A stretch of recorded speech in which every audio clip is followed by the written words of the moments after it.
Всем привет, дорогие друзья! Это новое видео на канале Dota Na'Vi. И сегодня мы в такой теплой компании с Алексеем, он же операционный директор команды Na'Vi, поговорим о том, что происходит в нашей жизни. А у нас темные времена наступили и довольно давно уже, Алексей. Ты готов прокомментировать происходящее? Я говорю, я прям боялся этого дня, потому что про доту говорить в последнее время немного больно. Либо хорошо, либо никак.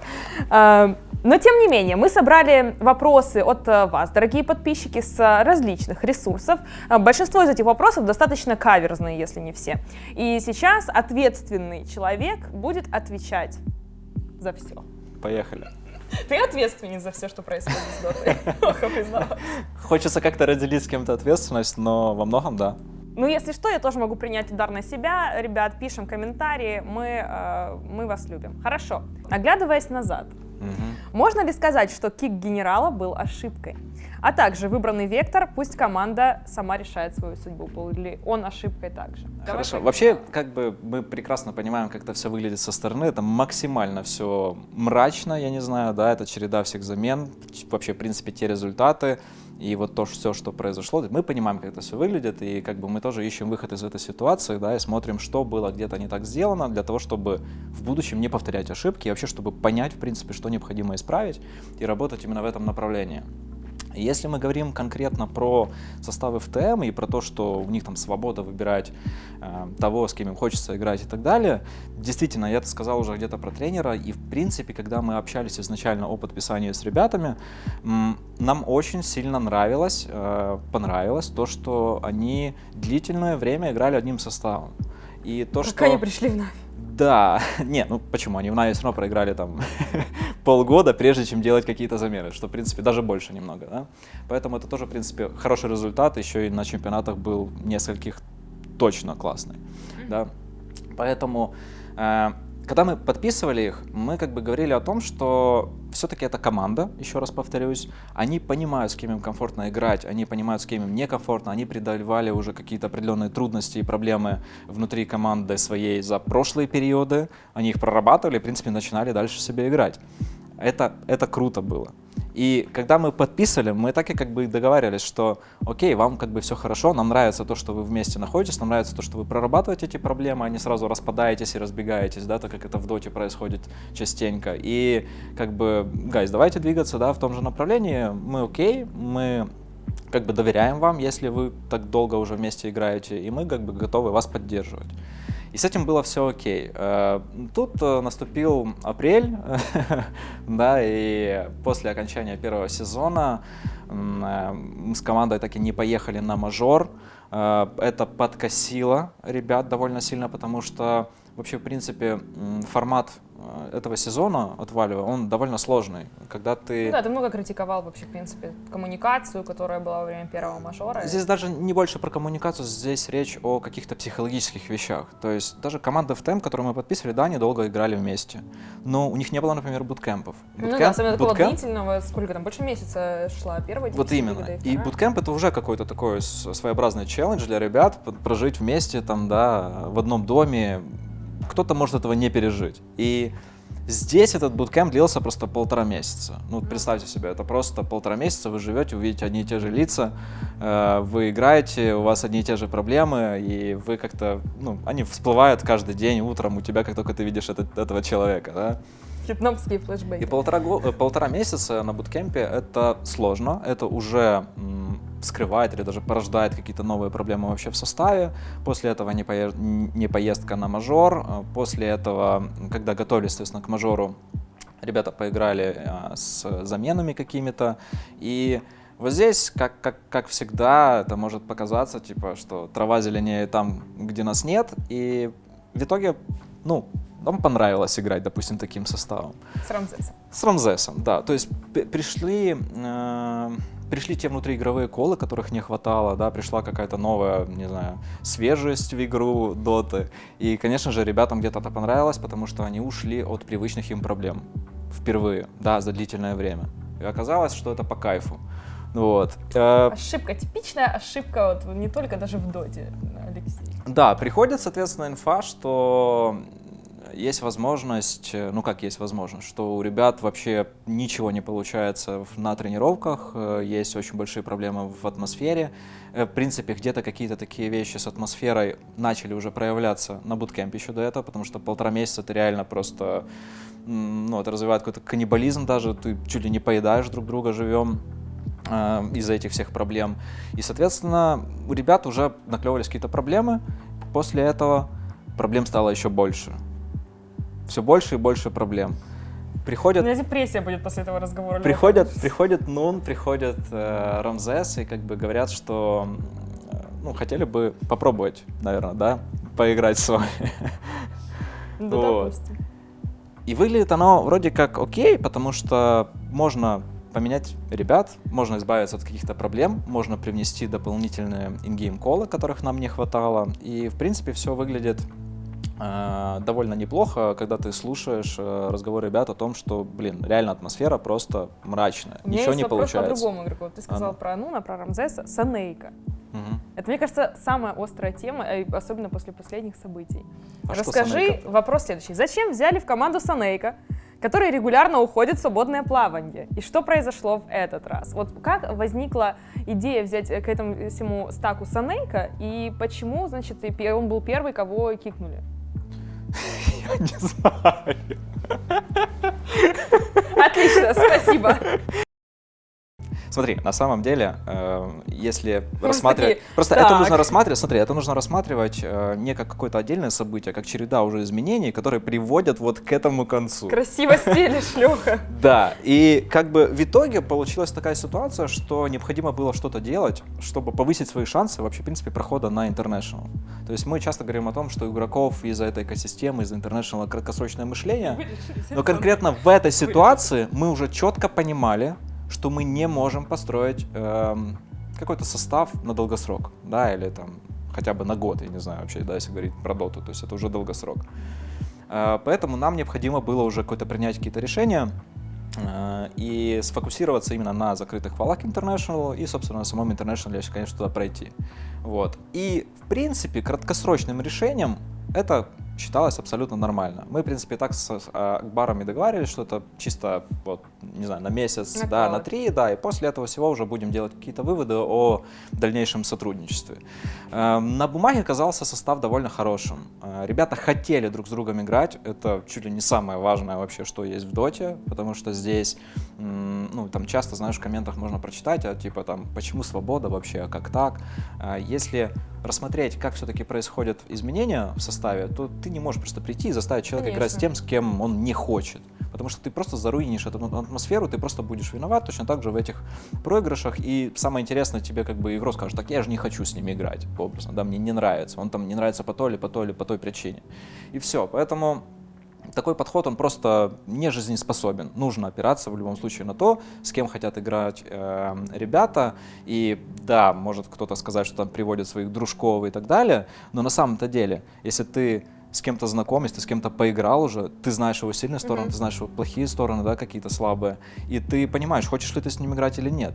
Говорить о том, что здесь дружков своих привел, ну, наверное, смысла нет, потому что здесь все-таки все озадачены одной целью. Это там выйти на International и его выиграть образно, да, или там выступить максимально круто.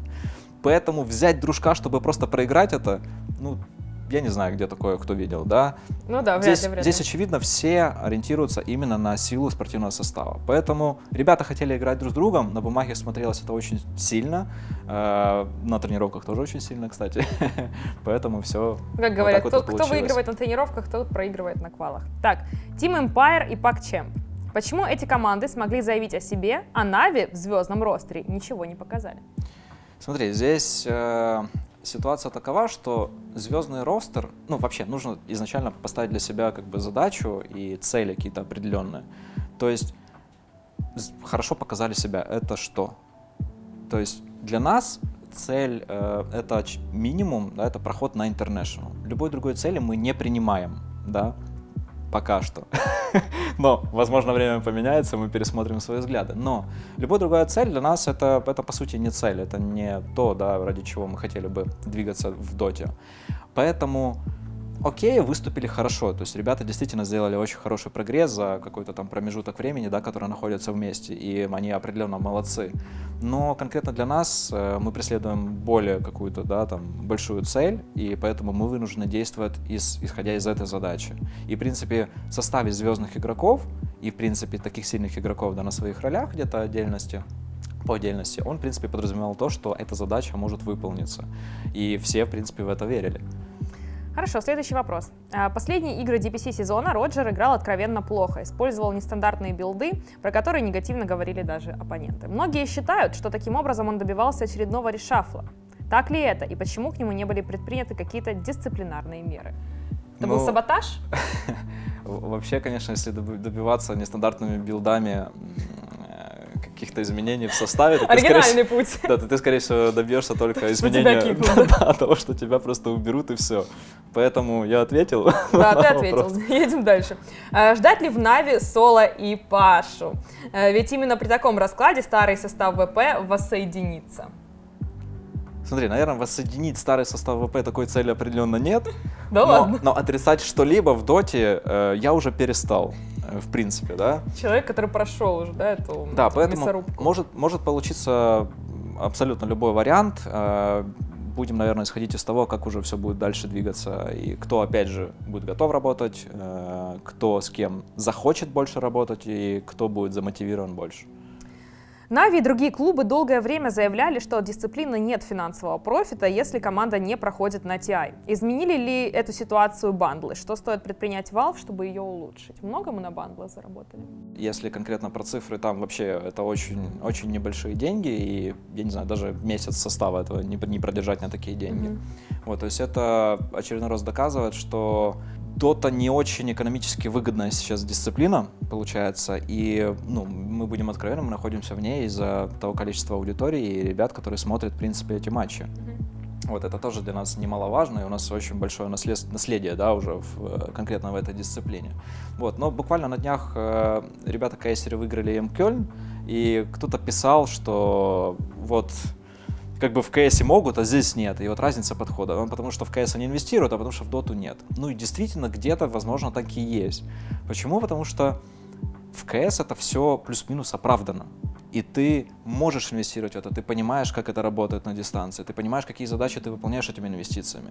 В доте такой истории нет. Конечно, если сюда вбахать, я не знаю, все деньги, грубо говоря, там, которые есть, то может какой-то результат будет. Не знаю, например, сейчас есть возможность выступать в дивизионах там 2-3 командами, наверное, да, и окей, ты можешь подписать все команды, да, подписать там образно. Кто-то выстрелит. Подписать, да, все 6 команд, к примеру, и там, не знаю, 5 из 6, и ты в итоге пройдешь как-то. Но нужно исходить из какой-то эффективности, и здесь все-таки эффективность это вот так, как она все-таки выглядит, хоть это и очень стрёмно звучит в плане результатов. Считаешь ли ты, что призовой TI слишком огромен? И пока Valve не исправит эту ситуацию, то DPC-лиги и набранные очки по-прежнему не будут влиять на глобальную картину в целом. Ведь можно поступить как OG, играть на одном турнире, но запрыгнуть в последний вагон и как бы озолотиться. Что скажешь? Озолотиться это хорошо, а вообще в целом, если про экосистему говорить, ну да, этот International, он как был проблемой какой-то, да, из-за того, что он огромный призовой. Проблема для тех, кто на него не проходит и его не выигрывает. Да, но проблема в плане краткосрочности мышления. То есть окей, оно так и есть, но из-за этого у нас получаются кейсы, что, например, там ребята согласны не ехать на мажор с другой командой, но прийти сюда и повысить свои шансы, выступить, например, там нормально, пройти на International и, соответственно, как-то сыграть хорошо на International. И здесь не ребята плохие, здесь ситуация такова, что вынуждает, в принципе, как бы так действовать. И окей, как бы в чем их винить? Не знаю, они просто решили, что вот именно спортивным образом это лучше всего. И мы точно так же, как клуб, мы уже понимали, что если International у нас через 3 месяца, это не дает нам возможности никоим образом построить что-то на 2 года вперед. Не дает. Поэтому, это, опять же, это к вопросу тех же самых академий, которые в КСе мы делаем, в доте нет. Это просто, тебе не дает такой возможности. Поэтому мы, как клуб, тоже подстраиваемся, вынуждены работать вот в такой экосистеме и точно так же где-то мыслить в каких-то вещах. Игроки Нави не стримят.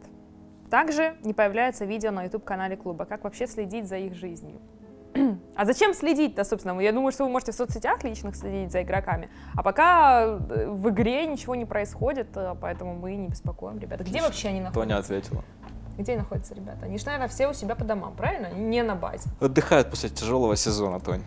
Но они не в Киеве, не на базе, да? То есть у нас к ним доступа что? Нет. Поэтому вот и ответ на ваш вопрос. Ой, дальше поехали. Если в СНГ собрать состав не получается, то почему бы не обратить внимание на Европу? Там недавно освободилась пятерка Weekend GG, например. Да, круто освободилась и, возможно, даже уже распалась, но, в принципе, есть составы, которые прошли на International, их можно было подписать и быть представлены на International. Но цель не в этом, цель построить какую-то хорошую команду, которая может от СНГ представлять наш регион, завоевывать какие-то классные результаты, показывать классную игру, не знаю, которую будет приятно смотреть, знаешь, так нашим можно зрителям. сделать состав в СНГ и состав в Европе, и, как ты говоришь, ну, не 5 Максимально- составов в СНГ, а вот еще можно Китай. Максимально экономически выгодно, Тоня. Это вся история. Давай мы оставим эту тему тебе делать. Давай, я Да, согласна, мы- я займусь. Да, нам пока хватит одного состава, но есть действительно другие команды, которые можем подписать, но мы пока не смотрим в эту сторону, мы хотели бы что-то построить в СНГ. Я не исключаю уже, опять же, как я сказал, ничего в доте, потому что то, что происходит, конечно же, нам тоже не нравится, и мы будем смотреть, как эту задачу решить, но пока что не хочется уходить с СНГ. Почему после всех негативных слов в адрес Нави Рамзес таки получил инвайт в команду? Неужели институт репутации в Dota 2 не работает? Этот институт репутации описан где-то? Институт репутации? Естественно. Чего, нельзя так делать. Нет, это нигде не прописано, но некоторые слова Рамзеса прописаны, как бы их можно найти в источниках, они были. И вот люди интересуются, почему это никак не повлияло на то, что его таки взяли в Нави. Во-первых, количество дотеров в СНГ довольно ограничено. Это во-первых. Во-вторых, если обращать на все такие штуки и из-за них, например, Мы не не взломали, брать например. игрока, то, ну да, то тебе Так просто, посмеялся. то тебе просто реально, не будет кого брать часто. Действительно, эти проблемы. С многими игроками есть же и какие-то проблемы, которые не всплывают в публичном пространстве, да, и ты тоже где-то какие-то вещи обсуждаешь, ты знаешь, что вот как-то с ним было сложно работать. Но в том-то и суть, в принципе, всей нашей работы, чтобы как-то суметь это построить, чтобы как-то это образумить в команду, и чтобы это в итоге хорошо как-то работало, и да, и ребята показывали результаты. Почему Нави игнорирует онлайн-турниры, учитывая результаты состава? Потому что нужно для начала состыковать какой-то состав, сделать что-то, с чем мы готовы двигаться в следующем сезоне. Это в текущих условиях довольно сложно, потому что такое межсезонье получается, да, и многие, как команды, так и игроки ждут каких-то изменений там до International, да, вплоть там, либо даже после International, когда кто-то из команды будет тоже делать решафлы. То есть этот период, ты просто не можешь сбрасывать вот конкретно такие вещи со счетов, поэтому ты вынужден пока что... То есть они в инактиве сейчас? Да, мы сейчас переходим в инактив, поэтому мы сейчас смотрим на те варианты, которые в принципе есть, и каким образом, да, в каком формате нам двигаться дальше оптимальнее всего. Ну и там вопрос про, когда будет анонс нового состава, ты уже на него, в принципе, ответил. Посмотрим, как пройдет International, да? Нет. Раньше? Посмотрим, как до International пройдет время и как после, возможно. И пока сложно сказать какие-то конкретные дедлайны и когда это именно будет. То есть, опять же, говорю, мы смотрим разные абсолютно варианты и выбираем оптимальный. Ну, тут еще вопрос про то, что у Нави огромное количество успешных дисциплин, почему просто не уйти из Dota 2? Мы, по-моему, уже затронули эту тему, может быть, еще раз ответим конкретно. Почему просто не отпустить и забыть? Не позволяет наследие? Наследие действительно довольно большое. У нас много аудитории все-таки в СНГ, которая любит доту. Хочется сделать хорошую команду, которая сможет на международной сцене показывать классные результаты. И мы просто ищем подход. Да, это может показаться, что это немножко уже затянулось, но в целом... Каков наш путь? В целом у нас есть очень большой опыт работы, да, с другими составами, с разными подходами. Это может быть строиться и вокруг тренера, это может строиться вокруг какого-то количества игроков, да, или там вокруг менеджера, опять же, да, который очень хорошо, например, разбирается в этой дисциплине. Конкретно в доте, мы что только не пробовали уже. Вот. Но мы сейчас будем смотреть, как это можно все-таки переформатировать и как сделать это лучше. Когда ждать очередного возвращения Санейка? Люди также интересуются. Кто знает, возможно, он вернется еще до International. Интересный поворот событий. Хорошо. Зачем команде менеджер, если все вопросы о киках решают сами игроки? Я думаю, речь идет именно о процессе. Ты кикнут. Да. Смотри, должен это делать? вообще как бы сами игроки, понятно от их мнения, мы отталкиваемся, то есть это нельзя просто никак не учитывать по причинам, которые я сказал чуть ранее, потому что просто игроки не смогут нормально играть в комфортных каких-то условиях, как психологических, так и в принципе их просто будет бесить тиммейт рядом сидеть. Вот, поэтому от их мнения нельзя полностью абстрагироваться. Но в любом случае все решения принимаются плюс-минус коллективно, да, где-то в большей части все-таки игроки решают, да, где-то по большей части это может решать, не знаю, тренер, это может решать где-то клуб, но клуб с точки зрения менеджмента, он крайне редко решает все вопросы сам, потому что просто, как я уже сказал, будет сложно немножко потом работать в коллективе. Почему бы не собрать состав полностью из новичков? Это возвращаемся к нашим амбициям и то, что, казалось бы, там, да, ребята какие-то делают очень хороший прогресс, показывают в динамике, да, своего роста, но мы все-таки двигаемся и хотели бы двигаться именно в направлении каких-то больших целей, то есть хочется показывать классные результаты на международной сцене, и иногда, чтобы построить тебе такой состав, подход к построению этого состава будет немножко иной, чем к просто каким-то молодым командам, которые развиваются хорошо, просто потому что этим молодым командам еще нужно год-полтора времени, да, возможно, для того, чтобы набрать свой пик и выйти на какой-то более высокий уровень.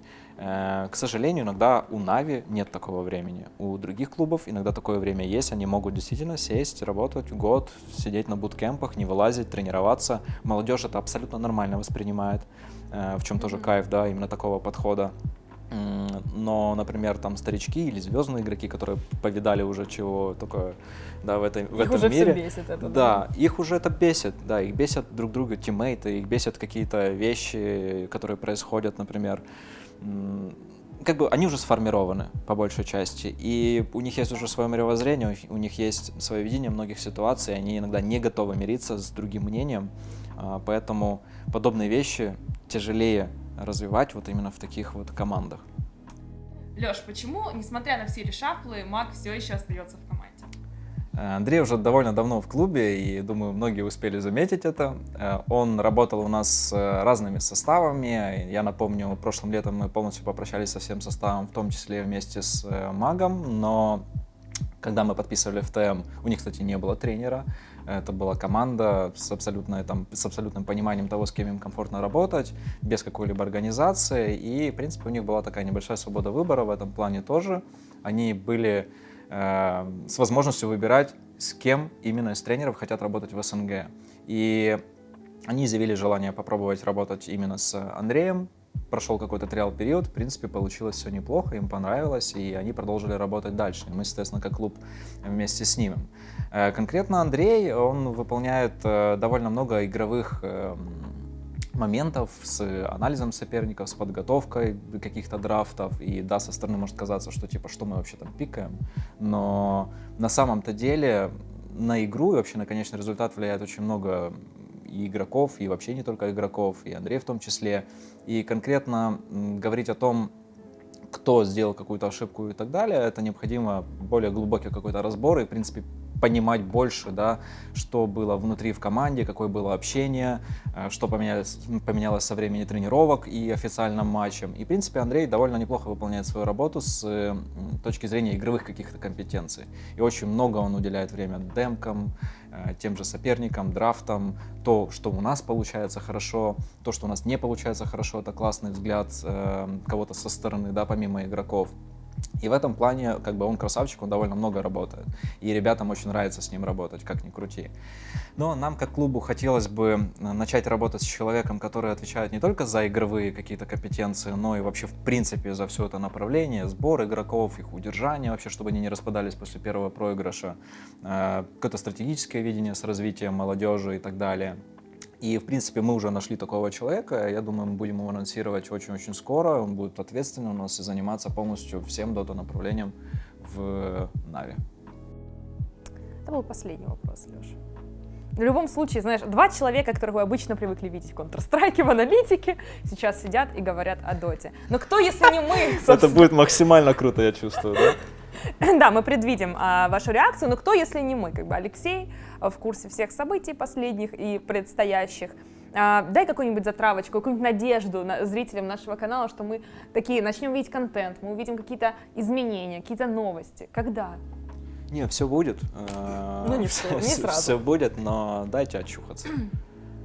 Ну что, ребят, я надеюсь, что мы ответили на некоторые самые острые, интересующие вас вопросы.